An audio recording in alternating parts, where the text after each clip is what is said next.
نے دل سے پوچھا ہے بتا کہ کیا حسین ہے، دھڑک دھڑک کے بول اٹھا صدا صدا حسین ہے۔ شان اہل بیت دیکھ سبھی کے سب مثال ہیں، کوئی نہیں حسین سا، حسین بس حسین ہے۔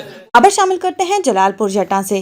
امام بارگاہ قصر بطول جلال پور جٹاں سے نویں محرم الحرام کا مرکزی جلوس برآمد ہوا۔ ذوالجناح و علم کا مرکزی جلوس اپنے روایتی راستوں سے ہوتا ہوا رہائش کا سید ابو حسن المعروف صاحب شاہ پر جا کر اختتام پذیر ہوا۔ علماء کرام اور ذاکرین اہل بیت نے واقعہ کربلا کے اسباب و فضائل اور مصائب بیان کیے، نوحہ خوانی، ماتم اور زنجیر زنی کی گئی۔ ڈی ایس پی صدر حافظ سعید احمد، اے سی گجرات محمد جمیل نے انتظامات کا جائزہ لیا، جبکہ ایس ایچ او تھانہ سٹی عدنان احمد تارڑ کی قیادت میں پولیس نے سیکیورٹی کے فل پروف انتظامات کیے۔ چیف آفیسر بلدیہ مرزا مشرف بیگ نے بھی مرکزی جلوس کے روٹ کا وزٹ کیا اور صفائی کے انتظامات کا جائزہ لیا۔ ٹائیگر فورس کے نوجوان بھی کپتان سہیل نصیب کی قیادت میں سیکیورٹی اداروں کے ہمراہ ڈیوٹی سر انجام دیتے رہے۔ جعفر طیار سید ہاشم علی شاہ، سید سولت عباس شاہ کی قیادت میں انتظامیہ امام بارگاہ قصر بطول نے بھی سیکیورٹی کے مثالی انتظامات کیے تھے۔ ایم ایس سول ہسپتال، ڈاکٹر بشارت اسماعیل، ڈاکٹر فرحان میر، ذکی حیدر ریسکیو 1122 زنجیر زنی کرنے والوں کو طبی امداد فراہم کرتے رہے،